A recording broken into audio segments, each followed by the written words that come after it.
Hello, everybody, and welcome to a very special podcast that I'm going to be doing talking about anime studios with my special guest, Canipa of the Canipa Effect. Hello. A very special podcast, I'm honored. Yeah. Yeah, I feel like every podcast is always a very special podcast, and every guest is a special guest. You don't have to downplay it now. Could have just left that at a very special podcast. I'm honored to have you. Yeah, well, I am honored to have you finally on this show, because I've been wanting to talk to you for a while about this sort of, I guess I'd put it that both of us have an issue with the way that people talk about anime studios in the anime community. That there's a lot of misunderstandings, misinformation, and just general confusion about studios, and it comes up in a lot of just small aggravating ways in the ways that people talk about stuff. Yeah. And I know you've got a video, you've got a bunch of videos rather about studios in general, and your channel is sort of dedicated to individual creators, like taking someone and exploring their career, or even if you look at a studio, you focus mostly on the people who work for that studio as opposed to like the greater idea of the studio as a whole. You want to talk about sort of your approach and why you do things this way?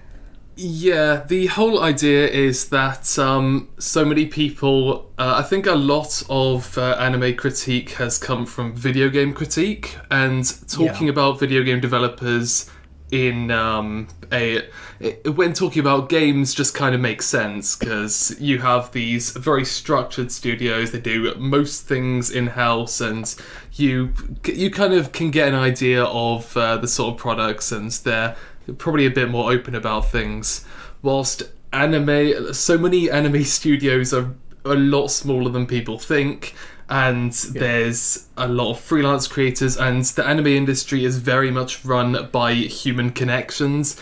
This person's friends with this person went to a party with this person. So I want to say the anime industry as a whole is way smaller than people seem to realize. Like, oh, absolutely. You see the same names popping up everywhere constantly, and like you said, people can meet at a party, and that's how a show gets made. And one of the big problems right now is in regards to writers. There's not enough anime writers. And so you've got these people who are like labeled under series composition, and you see there's just like probably about 100 of them just doing everything, and it's ridiculous. It's sad. It's why anime writers, I think, are one of the hardest staff to talk about, because when you see an animator, it's a lot easier to point at all their work and say, well, look, it all looks kind of similar. And then you get a writer like, let's say, Yoshida Reiko, who, wrote K-On! And Tamako Market, and like between those two shows, you see this obvious connection. But then you look at the like 150 other shows she wrote, and some of them you're like, well, this is nothing like K-On! So how do I reconcile this, Yeah, and then you kind of have to reinterpret the role of what a writer actually does, because often, even on original series, it'll be the director and a producer who come up with the story, and then the writer comes along later and just kind of fleshes things out a bit. I mean, we see it in that scene in Shirobako where they're changing the last episode of Exodus, and it's like, it's the director's idea. He just kind of calls the writer in and tells him, like, here's what we're going to do instead, and the writer just pens that out, and you get the sense in that case that the writer is not there to be to be a creator. They're there to be a cog in the machine, sort of. Like they're just the person who can put the pen to paper. The director doesn't know how to write dialogue, but this writer can bring his vision to life.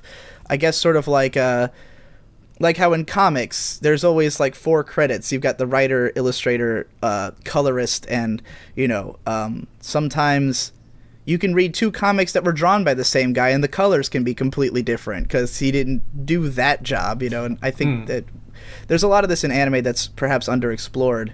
I want to ask, what do you think do you think there's like one big misconception that maybe is the biggest one that's a problem? Well, the biggest misconception in general is talking about budget in anime, and I know you've talked about that as well. I just think the idea, one of the big things that I hate so much is, do you know Malgraph? Do you say Malgraph? Yeah. I think so. You'll have to help me. Yeah, I've never actually used it, so this probably is an awful explanation, but it's the idea that you put your scores into My Anime List, and then you put it through this program, and then that program tells you like what your favorite studio is, genre, and all that. Yeah, I've seen that. So, it was really funny because I put it through, and of course A1 Pictures was my least favorite by like a long shot, and I was like, well, this surprises nobody, you know.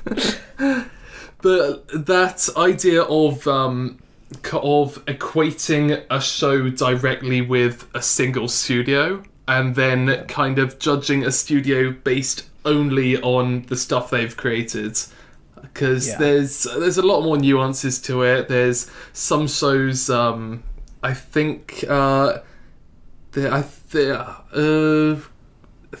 Digimon Try, that's it. It's labelled under Toei Animation, but I think most of it is outsourced, and so animation production is just that. It's animation production, not necessarily animation creation, if that makes any sense. Right.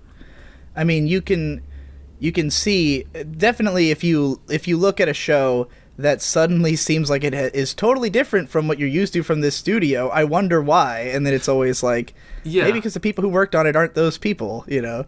Exactly, and that's why I've constantly advocated for looking at not just animators, directors, character designers, art directors, but also looking into producers as well, because there's a lot of really, really influential producers that kind of get overlooked. And I think Sunrise in particular, that studio's got 13 different sub-studios, and there's always like this core producer, and he's always got his own ideas about kind of where the studio's going, what he appreciates. Is it that guy's name who's listed as the creator on Hajime Yatate, I think, who's listed as like a creator on every original Sunrise show? There's a credit like that. There's one credit that appears on almost every Sunrise show, and I think it's just like, I've never been sure if it's an actual person or if it's just like the entity of Sunrise as encapsulated in this one name. You know, it's strange, but he's on everything. I just looked it up, and it is just, that's just what they call Sunrise. That's ridiculous. It's funny because I've seen people talk. I've seen very rarely, but I have seen at least once where someone was like, "Man, my favorite anime director is Hajime Yatate. He's done so much incredible work. Can you believe the same guy who created Cowboy Bebop created Gundam?" And I'm like, "Well, hold on." Oh god. Actually, Ufotable had the same thing. They had a mangaka which was just called Tartan Check. And it was just, instead of one person, it was this small group of Ufotable staff that made Ufotable manga, which got adapted. Yeah, I know that a lot of like manga that are based off of shows will just credit the studio. You see this with Bones. Any manga based on a Bones show will just be credited as like story by Bones, which doesn't make any sense. But you know, it's more sensible than coming up with a random name to represent your studio, though. Like Hajime Yatate, like they even do have like a kanji for it as well. Like it's a proper name.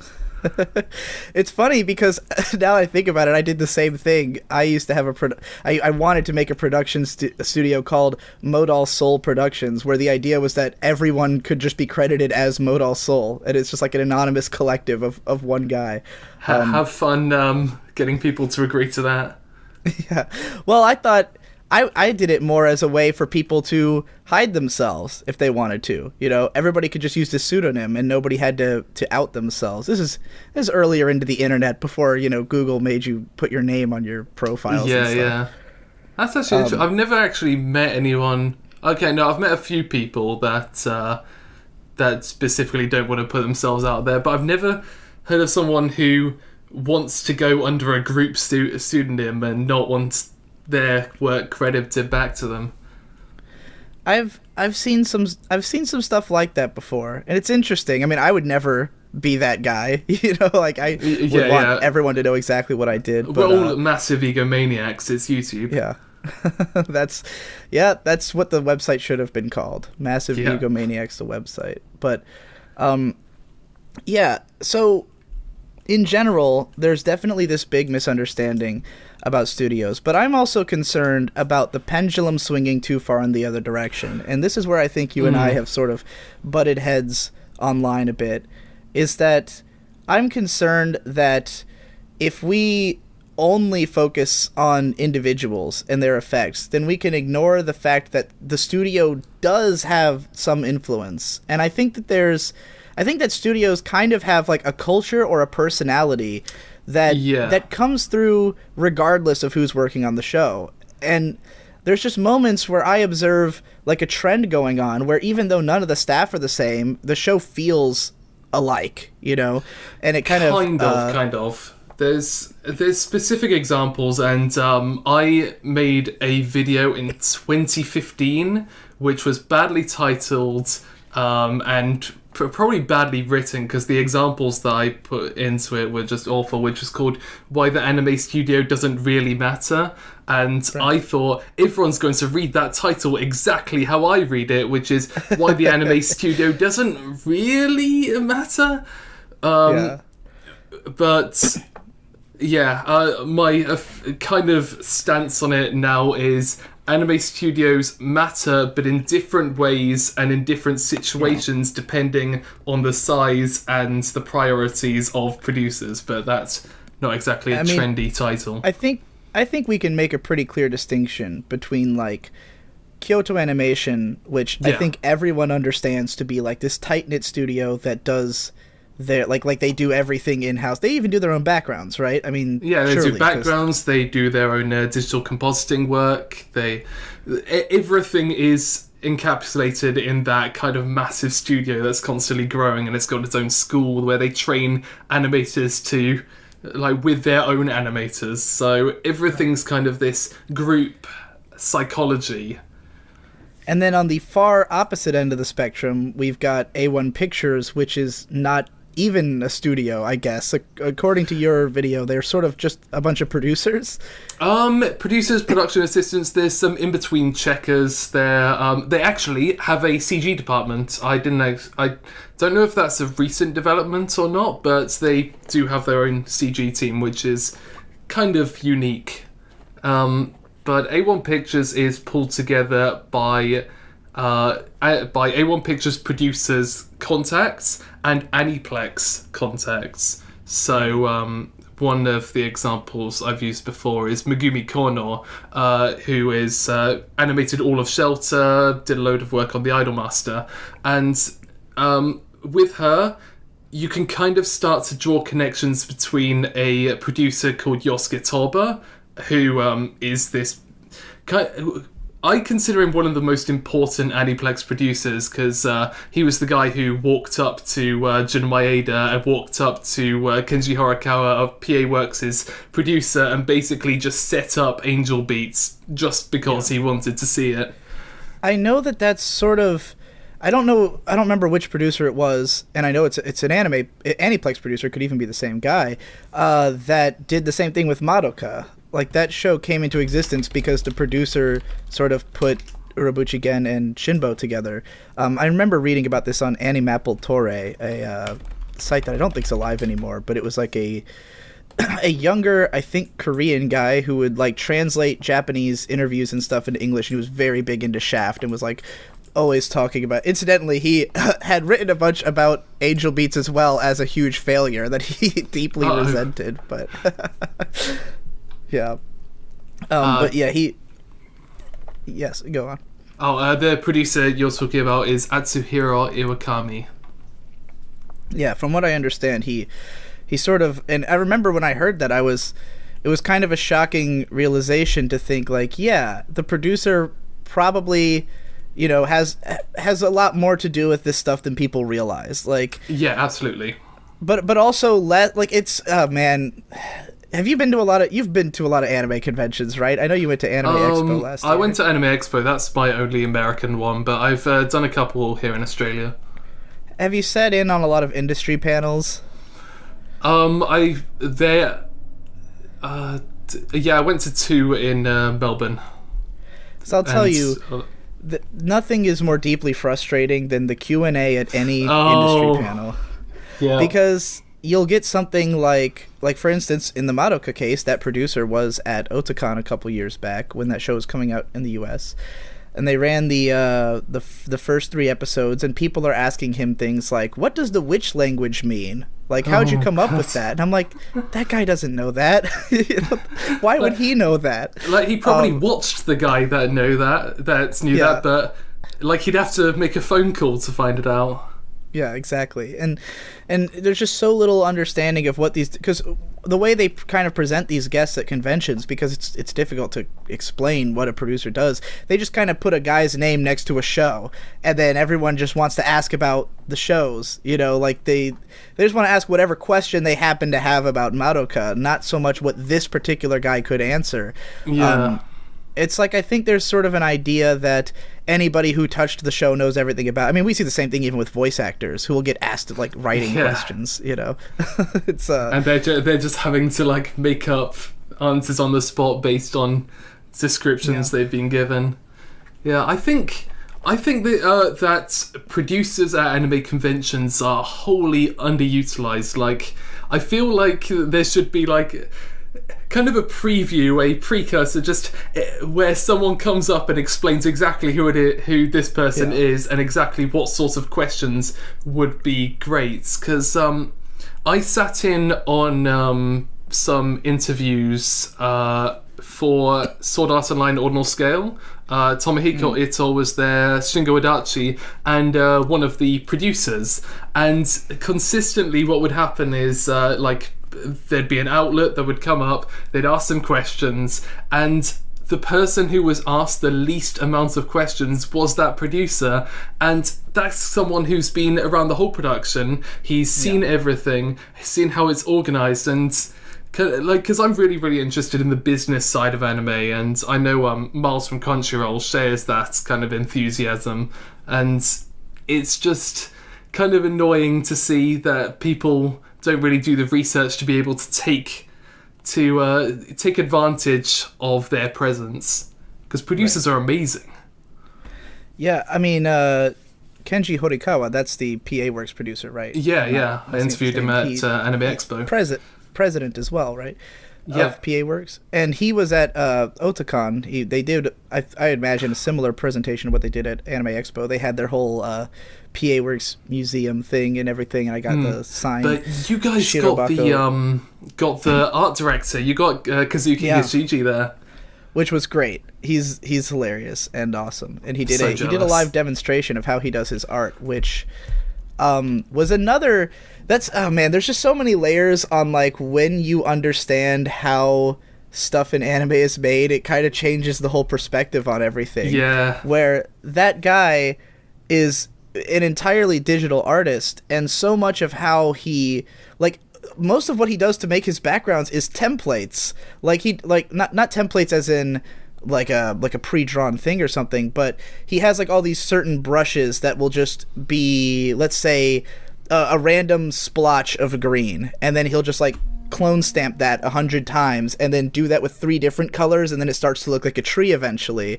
And it's like, you look at a PA Works show, and I think a lot of people would imagine this guy slaving over hand drawing every single detail in this scene, and it's like, no, that's not even close to what he's doing. You know, he just happens to really understand how to do digital work. I mean, he put together he didn't do a full one, but he put together like the majority of what would be a Nagi no Asukara background in a 1-hour panel while doing Q&A. You know, so. Yeah, there's a lot that once you know it, it's like, oh, this changes the game a little bit. Yeah. Also, interesting to note that Kazuki Yoshiji is kind of like a marvel when it comes to background directors, especially when, in that he's freelance, like he's not hired by PA Works, but he works entirely with them, because his philosophy on being a background director is that he wants to be involved in the animation production progress rather than working for a background studio, which is how it's usually done. Like usually a producer at an anime studio or director will get Studio Pablo or Studio Easter, and then they'll go and do their entire thing like separate from the production. So that's why I kind of love PA Works.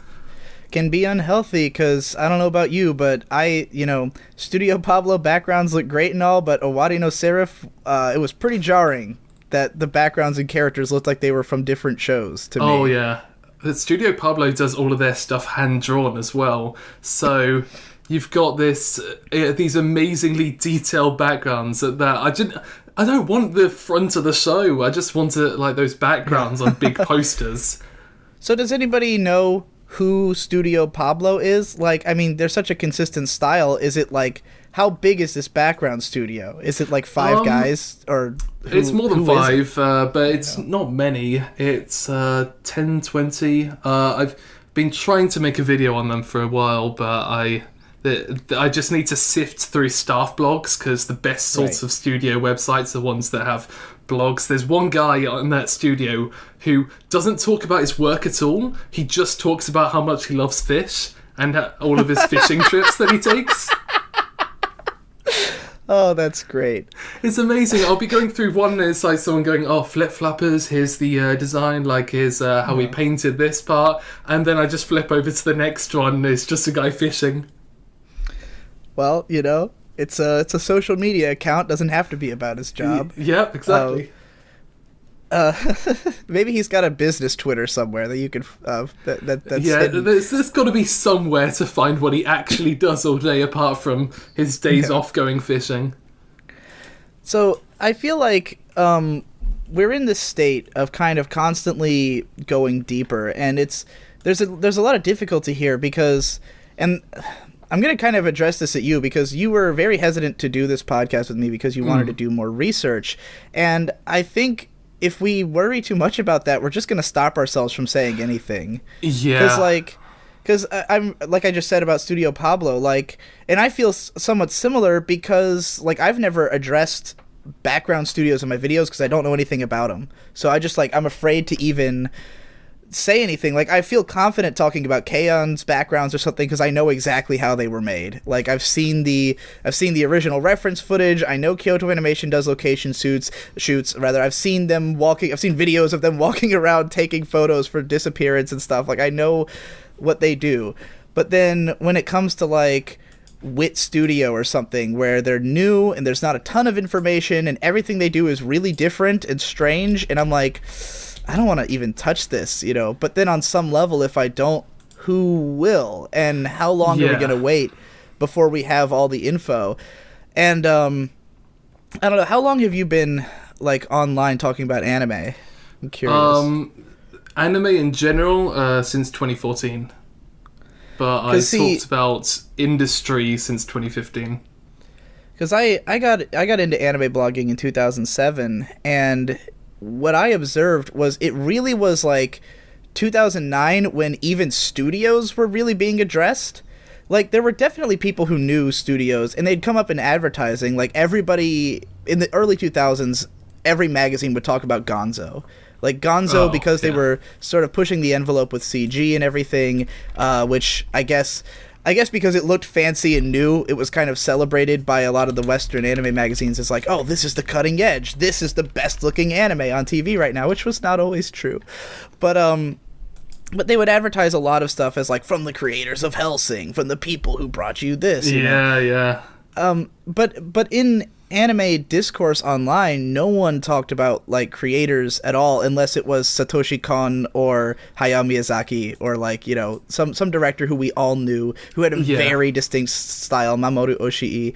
And then it was, I think, I could be wrong about this, and it might be oversimplifying it and just saying what was going on in my side of the community, but to me it was Shaft that opened the door for it, for talking about studios, because they had such a distinct style that looked like no other shows, and so Shaft had its very dedicated cult following, and Akiyuki Shinbo did, and that's like what inspired like me and a lot of other people to start talking about studios.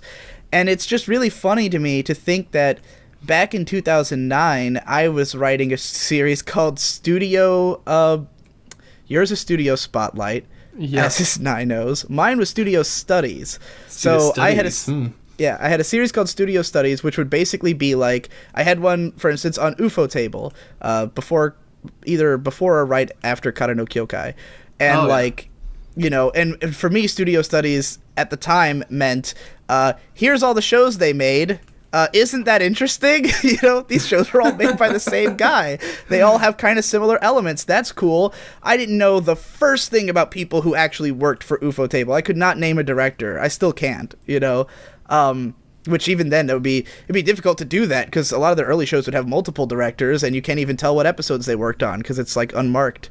Or in kanji at the end, and Japanese hadn't been invented then. Yeah, exactly. Nobody could speak it. I've had these moments now where, like, when I was doing my Akiyuki Shinbo in the 90s videos, I don't know if you've seen those at all, but yeah. That's where I went really in depth, like looking at everybody who worked on all these shows, and like I'm watching the show Galaxy Fraulein Yuna Returns, which was one of Shinbo's shows with JC Staff in the late 90s, and I'm watching the credits, and up comes the name of what the hell's his name? The guy who directed Naruto, having done like storyboard. Naruto. He did Bleach. He did most of Noriyuki Abe. Noriyuki Abe shows up as a storyboarder on this episode, and I'm like, wait a minute, I just saw it in the credits. It hadn't been listed on it wasn't on Anime News Network, it wasn't on AniDB, nowhere online do they mention that he did this episode. I think it was him. I believe it was Noriyuki Abe I'm talking about. It could be another guy, but I think it was him. And I just remember I was watching this ending theme, and I'm like, oh my god, I'm that guy now. Yeah. I'm the guy who just found the credit in the ending theme of this 20-year-old anime. But the thing is, 10 years ago, nobody would have cared who Noriyuki Abe was, or big one that Josh from Wave Motion Canon keeps trying to like bring up, Atsushi Wakabayashi, whom like I found out about from doing the Shinbo in the 90s video, and I found out about him as an animator and a animation director, and I was like, well, this guy's pretty cool. So I mentioned him a bunch in that video series, and even then I didn't realize that he's also done like all this other shit. He's like actually important. Like I just thought he was a key animator. I didn't know he was like a major animation director. He's actually directed shows. I think it was Guin Saga that because Josh just translated an interview with him talking about Guin Saga. So yeah, I was like, whoa.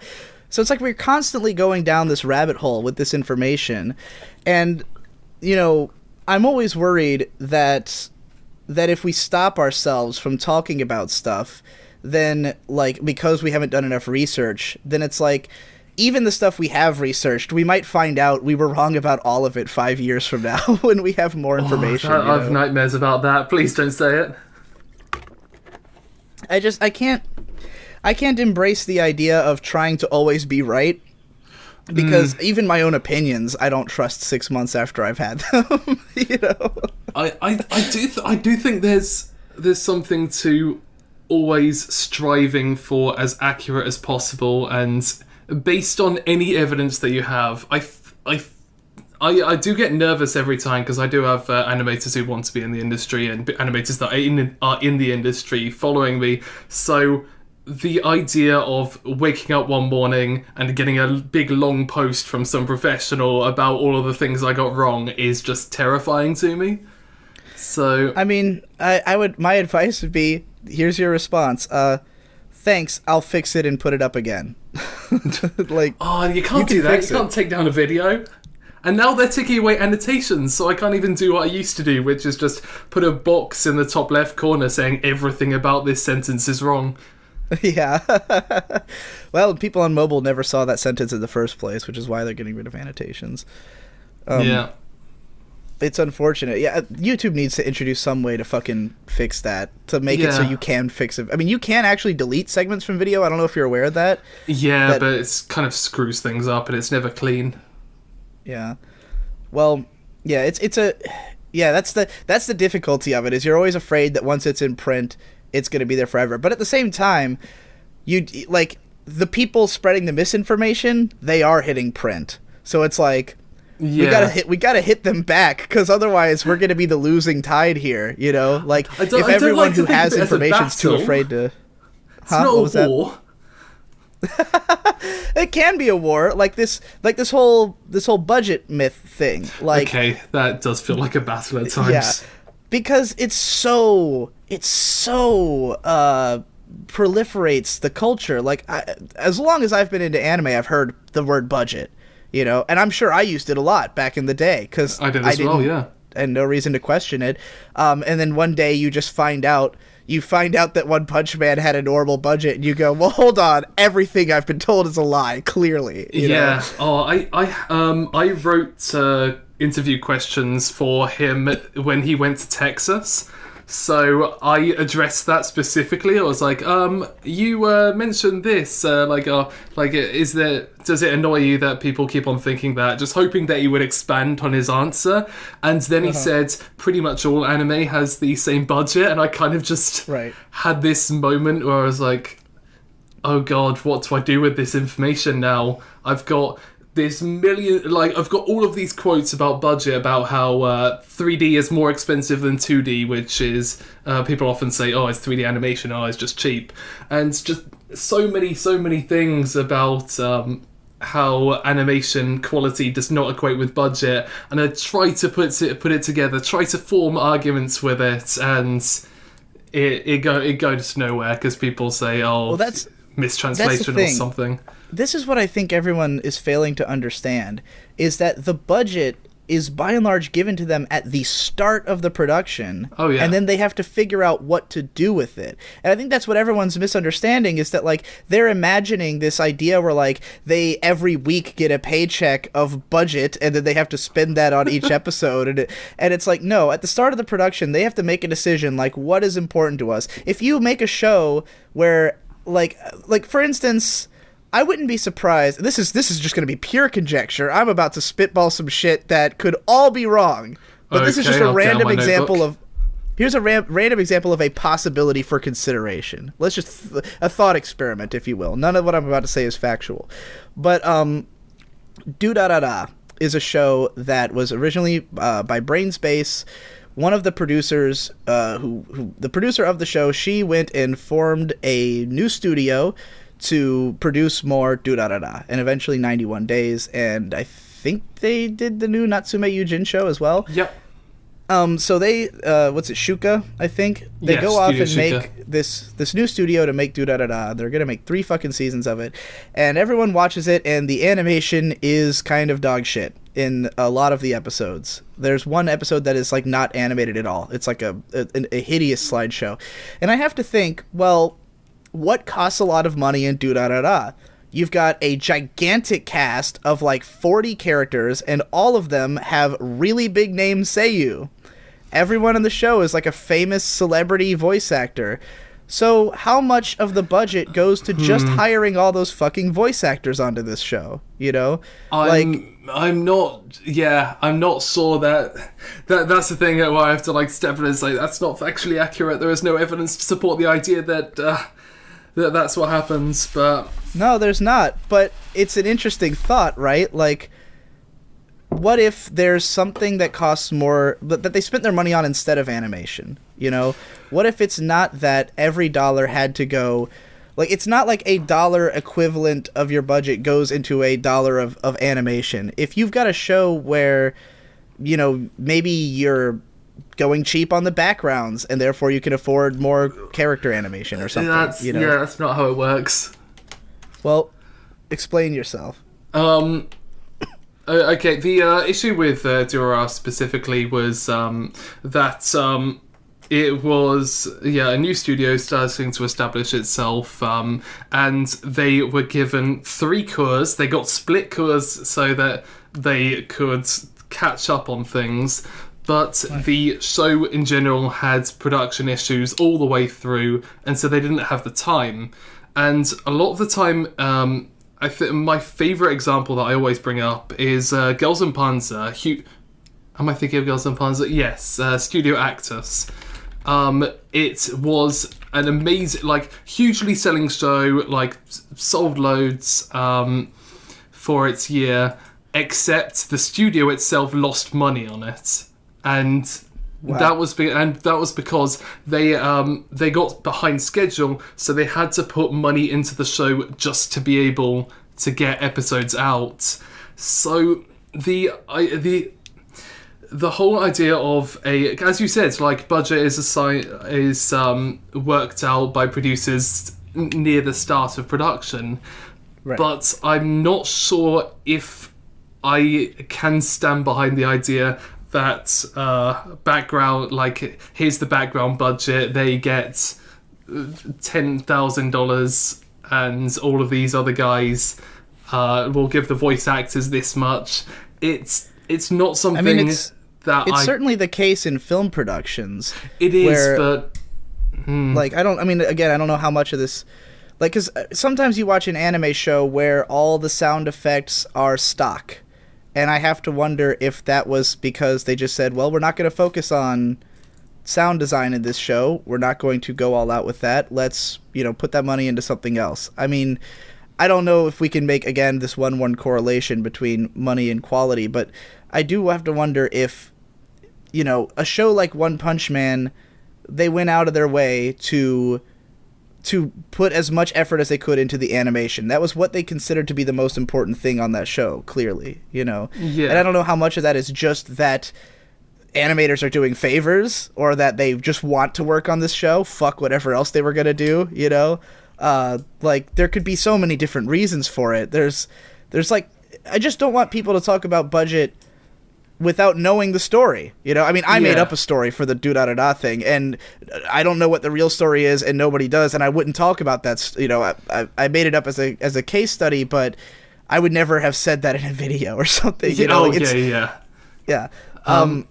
There's two quotes, one by Thomas Romain, who works for Satellite, and one by Bahi JD, an animator who works a lot with Bones, and both of them talked about the idea of getting paid for a cut of animation, and I think I don't have the quotes up right at the moment, but what they talked about is how animators get paid the same amount, but they get paid depending on the length of their cut, not based on how well animated it is or anything like that. It's like per drawing, right? Like, it's not per drawing. If you do a 10-second cut that has, like, I don't know, like 24 drawings or something, and it's a lot choppier. Even if someone's doing loads of drawings, if they're incredibly talented and doing this incredibly smooth animation for it, they're not getting paid more than the other guy. In between artists are paid by drawing, and that's one of the things their budget does come into, and that if you have more money, if you have money available, then you can pay in between artists for more drawings to be able to kind of make animation smoother, although that doesn't necessarily mean it looks better. But, so would you say it's somewhat fair to say that there is not necessarily an incentive to be the best animator? Well, if you're looking if it's a monetary incentive, there kind of is, because if you do impressive work, then someone else is going to see it and go, please come onto my show, and then even better, someone else is going to go, please come onto my show as a main animator, or as an animation director, which gets paid more, and then eventually a lot of animators end up as directors, and that gets paid even more. Well, you're kind of doing a different career by that point. It's like it's still kind of intertwined. Like, you're still directing animation, but you're involved in so many more factors.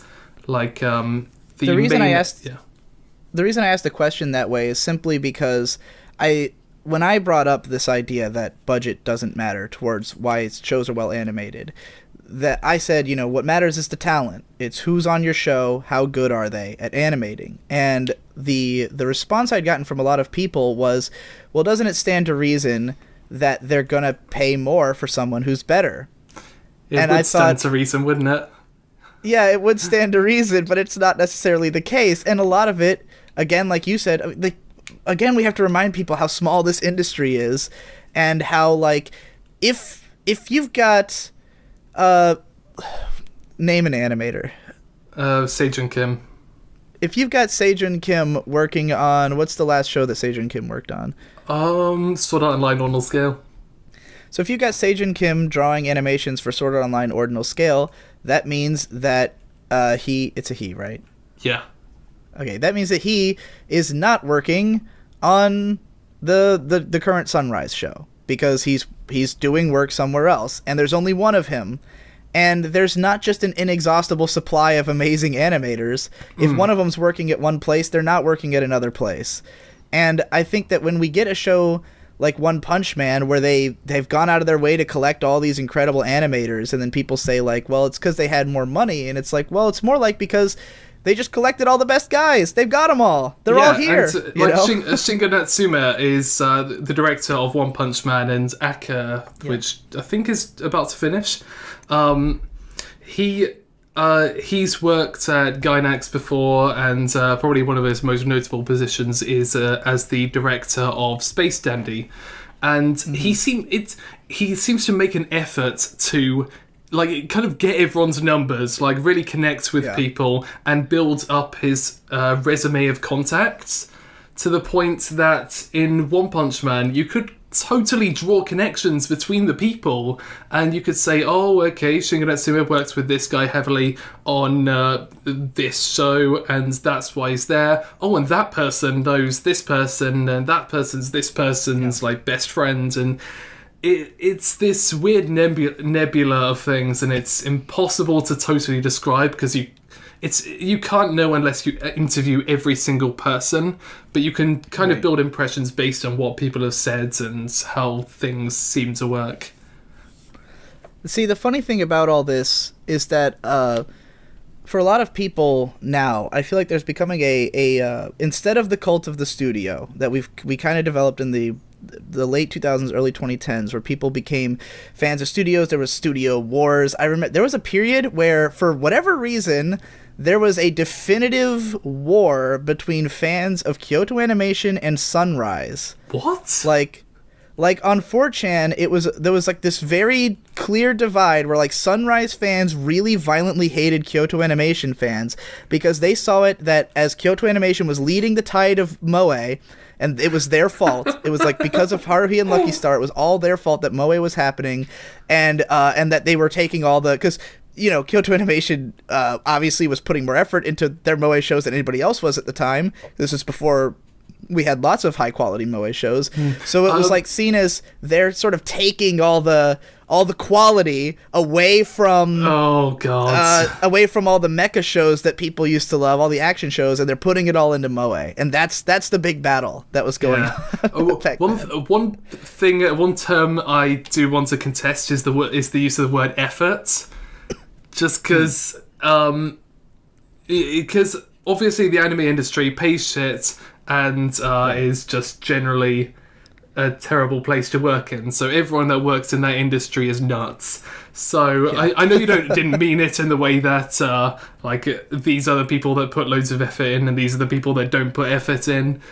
But there are people that talk about it that way, and it's just important to recognise that a lot of the reason why Kyoto Animation shows look really good is because they work so damn hard, the producers work so damn hard to be able to create a studio that they could do everything in-house and be able to schedule and organise things to a T.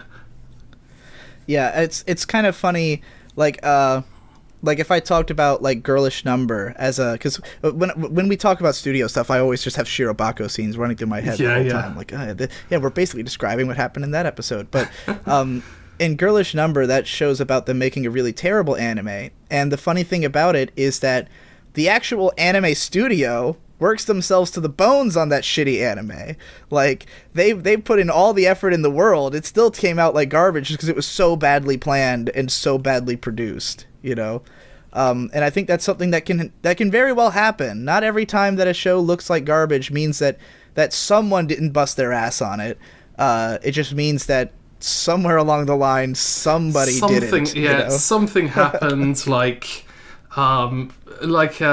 using Shirobako as an example, wanting script rewrites at the very last moment, and then suddenly, because of the script, or because of a producer or an editor who was like, no, you've got to rewrite that, then the animation gets caught up.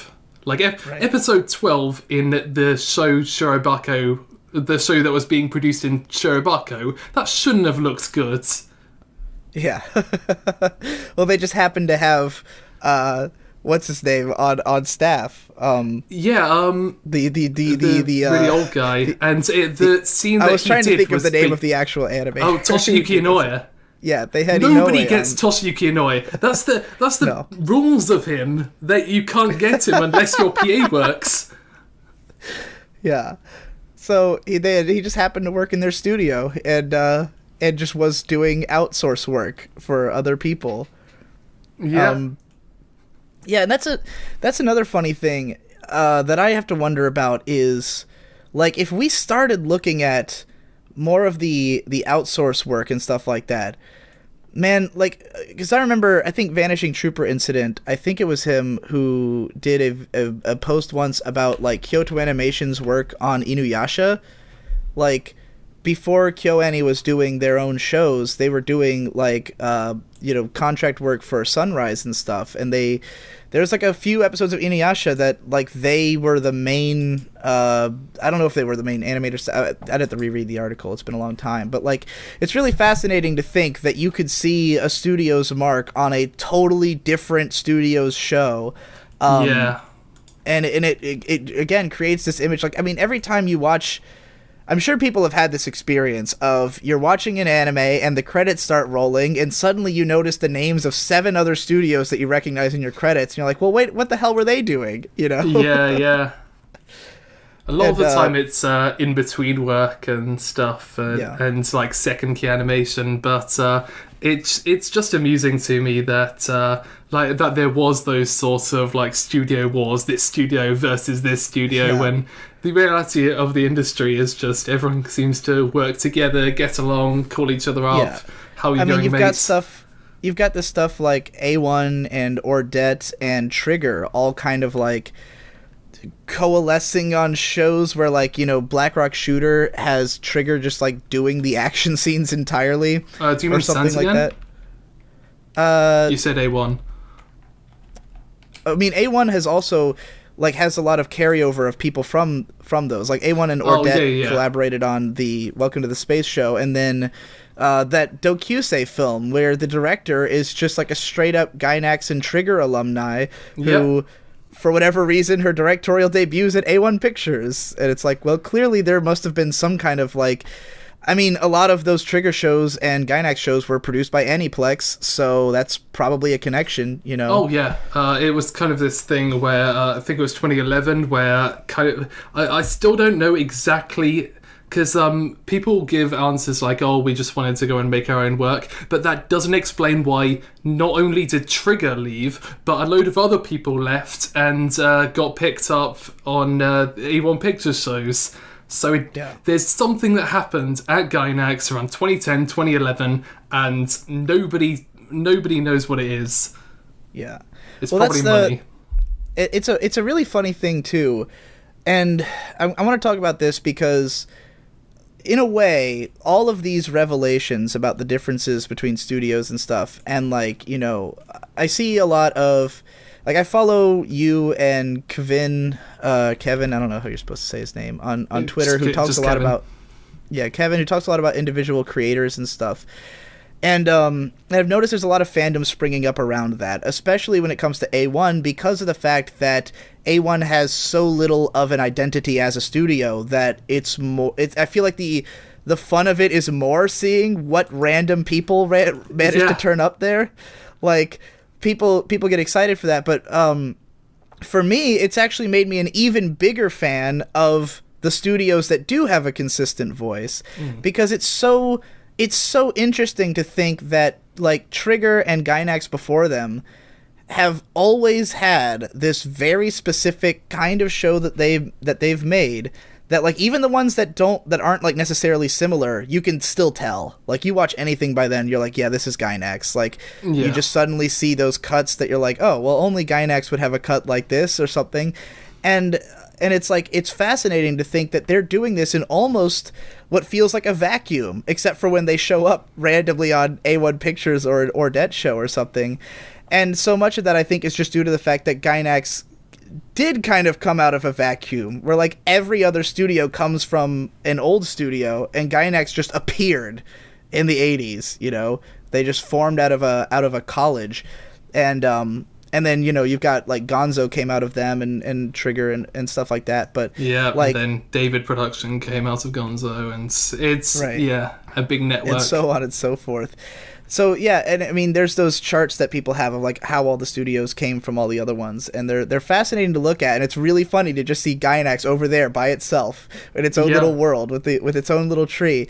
But when I think about how, like, most of my favorite anime come from Gainax or Trigger, and most of my favorite directors and stuff come from there. It's like they spawned their own anime culture.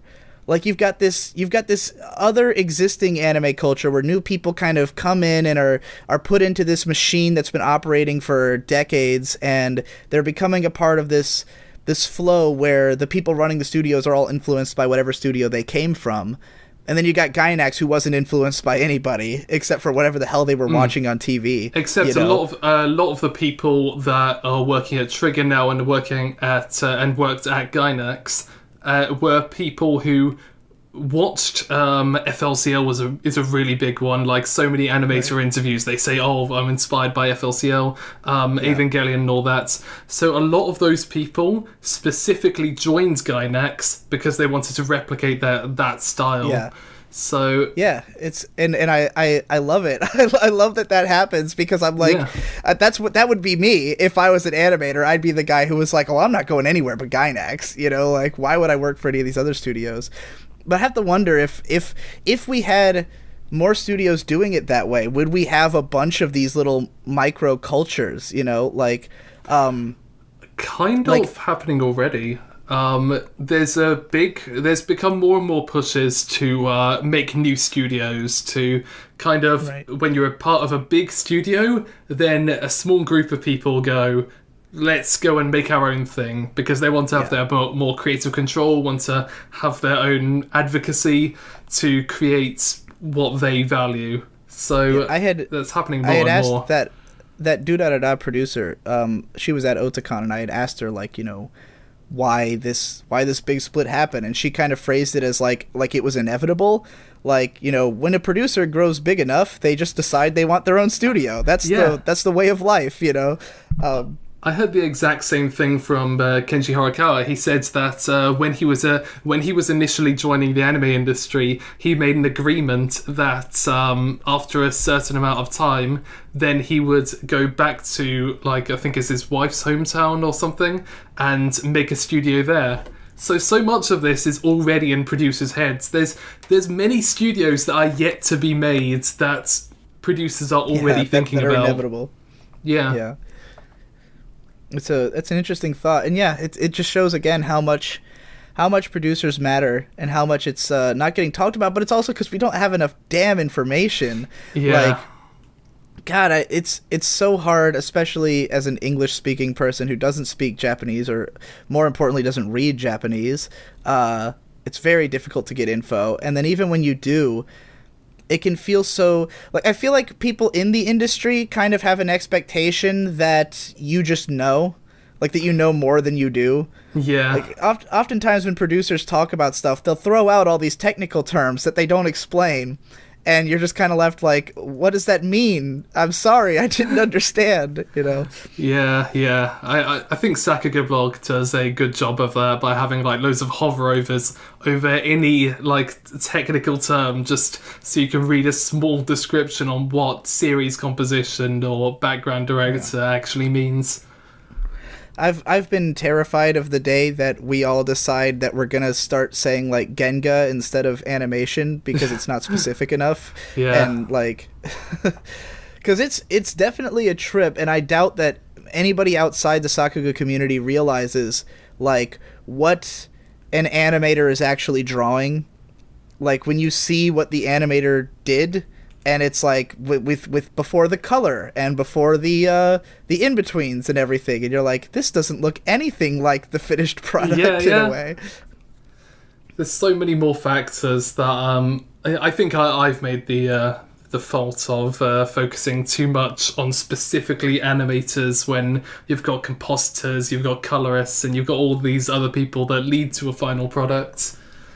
But it's just the reason it's so hard to talk about them is that how do I find their creative mark? How do I find, like with an animator, again, you can easily tell that guy did that. And then when it comes to a colorist, it's like you'd have to have a really striking color palette on like 3 shows in a row before I'd be like, well, this colorist is one of my favorite anime people, you know? There's at Ufotable, there's a colorist called Emi Chiba, and she was one of the founding members of Ufotable. And there's the compositing director. It's mistranslated as director of photography, but that doesn't really represent what it is. And his name is Yuichi Terrell. And I cannot decide where Ufotable's fucking colour palette comes from in Karen Kyokai and Fate, because there's 2 people who both seem to like take credit for it. But it's this collaborative effort, but it's not cool to talk about collaborative efforts. It's cool to talk about people. So right. It's hard to talk about collaborative efforts because how do you say? You know, how do you say what one guy did and the other guy? Maybe it can only happen by the unholy fusion of their powers. You know, that's a lot of what happens with directors and writers. So, all right, to get into some more of sort of why I brought you on and where I think that we obviously have a lot of the same concerns with this, but my concern, and the one I wanted to discuss with you, is a sort of that if we get into the weeds of let's figure out exactly who did everything and why it's happening, I think there's a lot of simple observations that can be made that maybe aren't immediately explainable but are definitely there when it comes to studios. And one of the worries I have is that in this attempt to say, like, you know, studios aren't as important as we first think, let's try to figure out who exactly is responsible for this, we can kind of ignore the fact that, like, there's some stuff that just seems to happen at a studio, and sometimes it's weird stuff. Yeah. For instance, like, you had a whole video about the sort of downfall of Madhouse at one point. Not a downfall, but the title is quite dramatic. The silent fall of Studio Madhouse, where loads of people left the studio around the turn of the decade. Yeah. And I believe it was because they went bankrupt as a result of Redline. And I'm not sure if that's the case exactly. I think a lot of the case is just to do with Maruyama leaving, and so a lot of the contacts, a lot of the people who worked there to work with him kind of moved on. I had heard that he left because he had sort of driven the company to bankruptcy or something, that they did have to file for it. There's lots of reasons. Like one of the reasons that I addressed in that was that which is also connected to the money that he wanted to produce Satoshi Kon's last film, but they couldn't afford it at that studio, so he moved to a new studio to be able to fund it from scratch.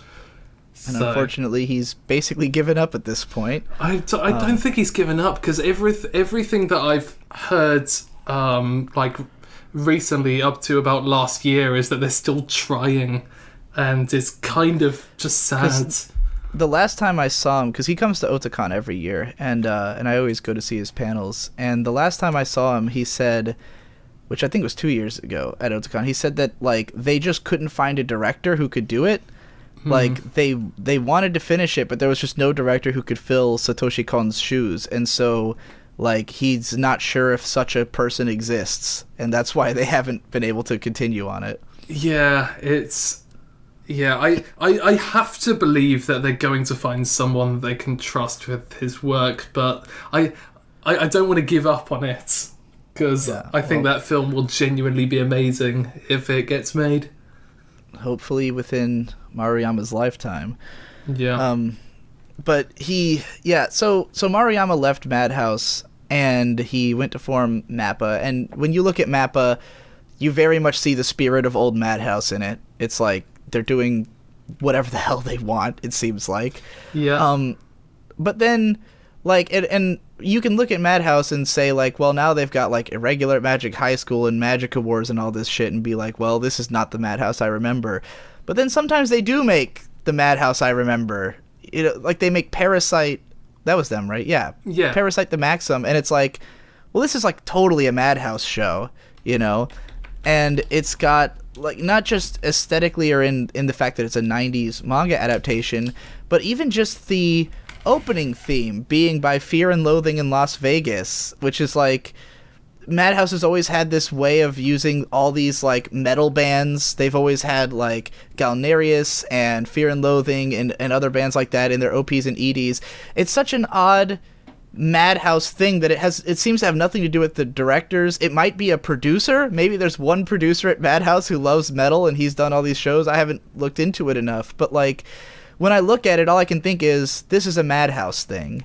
You know, this is like, this is a studio who is continually going back and using the same, for whatever reason, the same 3 metal bands that maybe it's just that they are all signed with a label who works with Madhouse or something. I don't know what it is, but, like, to me, that is an aspect of that studio's culture, you know? I think that's an aspect of that studio's culture which perhaps is seen more from the outside than it is within the reality at the studio. So I'm trying to, like, kind of lay off like saying, oh, there's not enough evidence to support that on everything. Because, as you mentioned, you've mentioned before that I don't have the evidence to disprove it, so I don't really have a place in that conversation at all. Like, regardless of, like, why it's happening, it is definitely observably happening. Like, Fear and Loathing in Las Vegas have made 3 different Madhouse openings in the last 5 years, and they've only worked with maybe one other. I don't remember who did Brunhilde in the Darkness. Other than that, it's all been Madhouse shows. They've done a ton of Galnerius openings and stuff, and, like, it's just it's an odd thing. And then you look at, for another studio that does something very similar, is Shaft, where they have this tendency to bring in very experimental and, like, off-kilter music into their OPs. Again, regardless of director, I mean, Shinbo's name's on everything at Shaft, so maybe it's just a Shinbo thing, maybe it has to do with labels again. Producer, but, like, maybe it's even Aniplex producer who works with Monogatari. And not even, I mean, Monogatari has Ryo, but, like, you know, you've got, like, they bring in Omokage Lucky Hole for the Natsu no Arashi. The Natsu no Arashi opening is by Omokage Lucky Hole. They've got the Denpa Onna opening by Shinsei Kamate-chan, and, like, all these, like, really obscure off-kilter Japanese music acts who will never do any other anime openings or endings, but they're all on these Shaft shows, and they seem so clearly handpicked. Like, someone at Shaft has an odd taste. And the reason I bring these two up is simply because, like, most of the Japanese bands that I like come from these two studios' opening and ending themes. So, like, I kind of have to look at it like, man, Shaft sure knows how to find great bands, you know?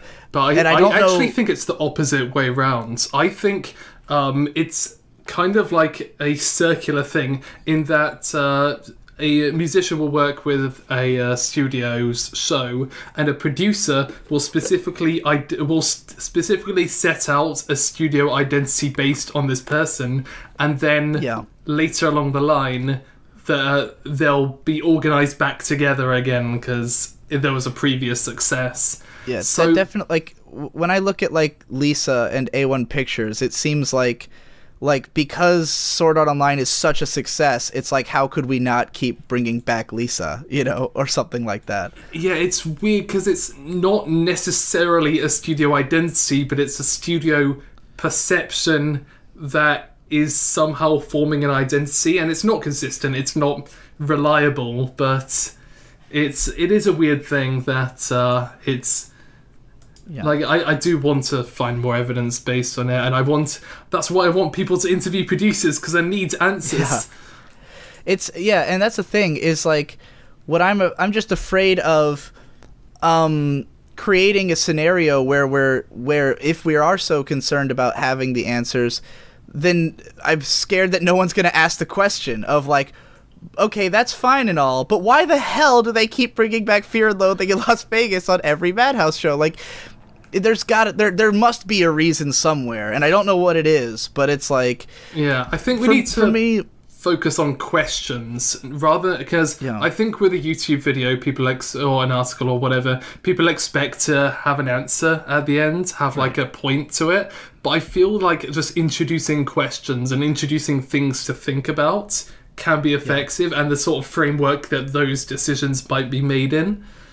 So yeah, I think for me, I sort of brought this up with Josh when I went on his podcast.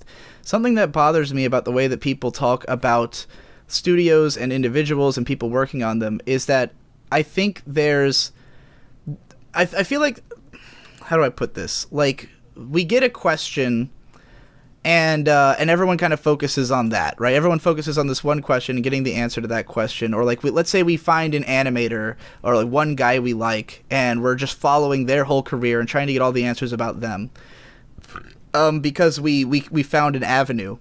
But then there's a lot of things that are observable that aren't talked about because people don't watch enough anime, if that makes sense. Like, for instance, with Shaft. There became this in the late 2000s. There was this perception that Shaft was just the Akiyuki Shinbo's studio, that like he was directing every show because he's always credited as series director, and that went on up through Madoka, and then Shaft got super like there was a lot of attention paid to Shaft because of like Monogatari and Madoka, and then suddenly they're like a really popular studio that everyone's talking about, and then we have this sort of the pendulum swinging in the other direction, where now suddenly we've got Wave Motion Canon saying, Shinbo's dead. Long live these other directors. And then, so now we're all talking about these other directors and like, what do they do?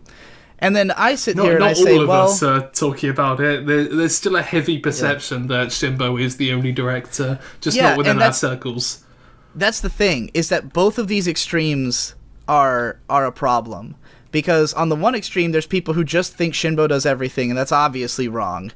But then there's this idea that Shinbo's not doing anything, and the only reason you would know that's obviously wrong is if you've seen all of Shinbo's work.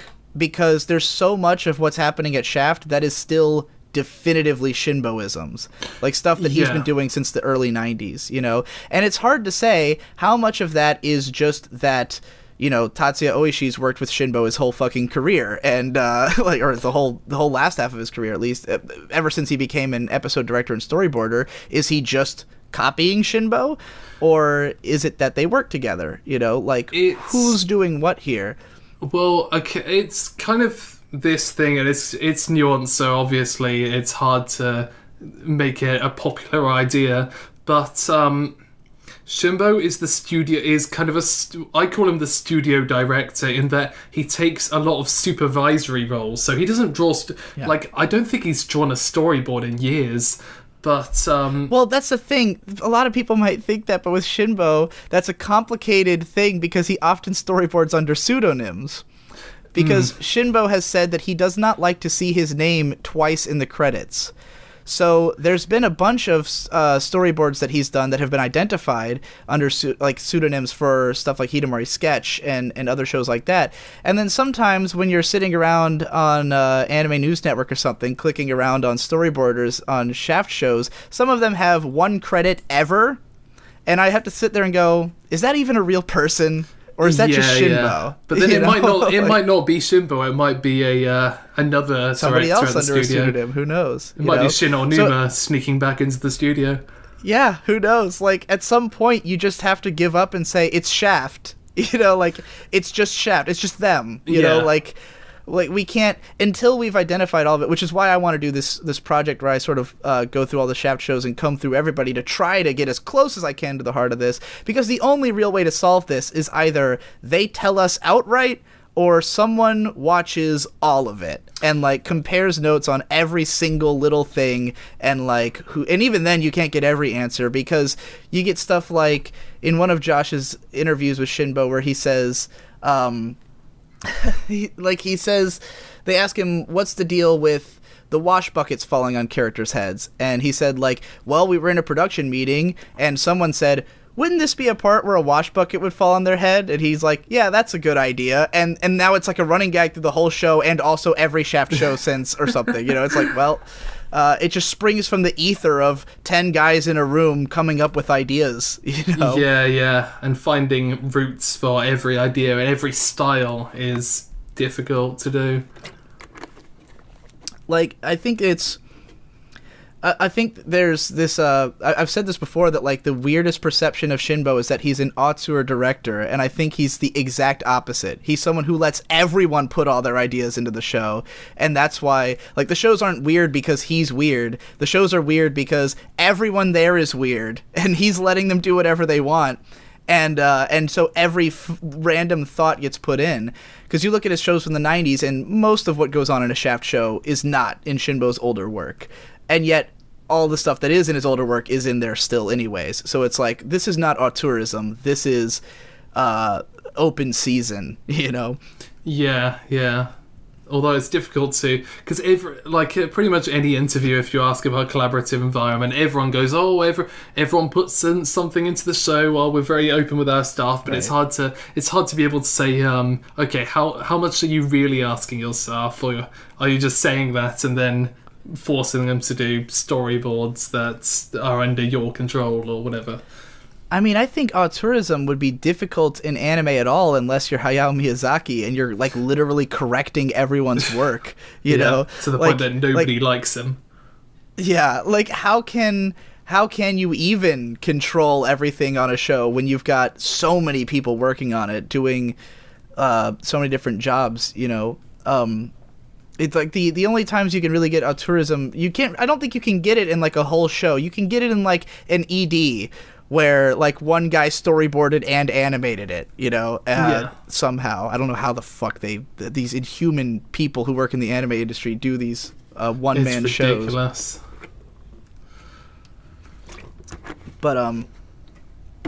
But yeah. So that's sort of, I guess we've sort of addressed my biggest concern about the approach of I just don't want to see us go too much in any one direction. I don't want people to be saying like, don't talk about studios at all when there's like things you can clearly see that you can't explain yet, but you know it's there. But like, you know, I like you said, we should be putting it as a question, not as an answer. Like I'm not going to go out and say, Studio Madhouse always does metal songs in their shows, but I will say, hey, has anyone else noticed that Madhouse is doing a lot of metal songs in their shows? What's the deal with that? And hopefully someone will decide to find the answer. Like, every once in a while, like, you'll mention something, and one guy will leave a comment explaining it, and I'll go, where did you find this? Like, how do you know this arcane knowledge? What corner of the internet have you scoured that I haven't seen yet, you know? Yeah, and sometimes they're just making it up. I've seen so many people who will just make up big stories of what happened in the industry. It's like, that's amazing. I'd love it if that was true. Yeah, I've seen some of those. It's like a like hearsay that was in a Mal thread that someone's been taking seriously for 7 years. You know. Yeah. So many of them. I've had a lot of moments in podcasts these days where like I'll explain a story and then I'll think about it for a second and go, actually, I don't know where I heard that from, so don't take that seriously. That's probably not true, you know? I think I speak to a lot of translators, and that's so many of the things that have become common knowledge are based on mistranslations that just ends up infuriating them. Yeah, it's a shame, and it's all of us trying to make sense of a situation where we have just paralyzingly little information, and most of what we do have is based on just looking at stuff, like staring at an ANN fucking staff list and trying to derive meaning from it, you know? Yeah, that's right. Pretty much every step that I take these days is to be able to either get more information or get interviews. Like, just that is my end goal. Just being able to be the guy that goes around Japan, like talking to directors and animators and producers. So how soon are you going to get to Japan? I take it you're on your way. Like you're figuring that out now. Hopefully, I'll be there next year. Like, cool. Hopefully, just I'm trying to find how much are you fluent in Japanese? Can you speak in? No. Oh. So well, that'll be interesting. Yeah, I I know people there who I'll be staying with who do speak fluent Japanese, but dragging people along to be your interpreters isn't exactly the most ideal way for either of you to live. No. Especially if they're not necessarily translators who, you know, might not give you all the nuance in what the person said. Personally, I'm trying to finally rip the Band-Aid off and learn Japanese by leaving Japanese TV on in my room and sitting here with a Japanese to English dictionary and just looking up words I don't know. That's my current method. That's an interesting way. I know some of my friends who have English as a second language, one of them said, "Oh, I just came here, watched Neighbours, and then just looked up words in a dictionary." Yeah. I know I have some friends who learned English from just Cartoon Network, so yeah. I mean, I know a lot of Japanese just from anime and 3 years of high school Japanese, but I did really poorly in those classes. I think I got a 20% in the kanji test, and then I decided I'm dropping out. Yeah. I've learned more from anime than I have. I'm at the level where I can watch Fairy Lou and understand everything that they're saying. So, like a show for 3-year-olds. But beyond that, I'm still stuck. So, all right. Is there anything else you wanted to say on this subject before we sort of wrap this up? We've got a good solid hour and a half under our belt here. Read interviews. That's literally my only stance. Read interviews. Where can we find interviews? Give us all the links that we need to know to get more knowledge. Obviously, your channel's a help, but Wave Motion Canon and Sakuga Blog, those are the two that I follow. I don't really know any other great and Annie pages, though it's not really active anymore. There is this great website from one of my friends called whiteboxtreasure.wordpress.com. It's it tries to assemble as many Japanese and English resources and just tries to assemble everything together to hopefully get bigger pictures. There's a lot on Yuri on Ice as well, because she's really into Yuri on Ice. So well, that's, you know what, I will say that I think that if there's one thing that makes all of this more difficult than anything else, it's that all of us are doing this because we're fans, and we only care about the anime we care about. Exactly. And that's the reason there's nothing I would love more than to read creator interviews all day. But again, I follow Wave Motion Canon and Sakuga Blog, and they never talk about anything I care about. Like, I'm always just sitting there like, you can get Josh to pay for a translation of anything as long as you can say, "Oh yeah, they did Yu Yu Hakusho." Yeah, it seems that way. That's why he brought me on the show, so I could talk about Yu Yu Hakusho stuff. Yeah. It's sad. Like, I mean, I care a lot about Shinbo and Shaft, which is why I'm doing like this epic research project on Shaft, and I'm sure that some of my fans are like, "Why don't you apply this to this show I like?" And I'm like, "Sorry, buddy, I'm a Shaft guy. I like Shaft and Gainax. If it's not Shaft, Gainax, or Trigger, I can't help you." You know? Yeah, and I have a deep well of knowledge about those three studios. And I am not a huge fan of Shaft shows, so I know. All I know about them is stuff people have told me in a conversation. I've never done my own research on a Shaft show. Yeah, that's my main. If there's anything I feel confident about more than anything else, it's just Shaft, Trigger, and Gainax. I could talk about those all day, and anything else I'm like, maybe go over there and read somebody else. I might not be your guy, you know. We're all just humans. So is there anything you want to promote of your own before we take off here? Just watch maybe my Konosuba and Studio Trigger videos. There's a Sword Art Online Ordinal Scale video, but it's not a good video. I shouldn't say that. It's a video that I made purely because... No, I can't say for the clicks. Purely because I wanted to get the idea of how staff relationships work in the studio. There we go, that's bullshit. Yeah, and before I wrap up, I'll say that since this is a podcast, I'm going to start doing a weekly podcast throughout the spring season on this channel where I talk about old-ass anime and my history with old anime. Not, by old-ass, I mean like 2007. So look forward to that, everybody. In the spring season? The spring season's got so much to talk about, though. I don't watch current anime. Oh. I don't know if you're aware of that. I don't watch the fall it's airing. I am actually remembering that, yeah. Yeah. I mean, I watch it as soon as it's all over, and then I just marathon all of it. It's a lot easier for me. Anyways, everybody, that's it. Thanks again, Canipa, for being on the show. Hopefully this will help people to have more context into how to talk about animation studios and their cultures. Cool. Thank you.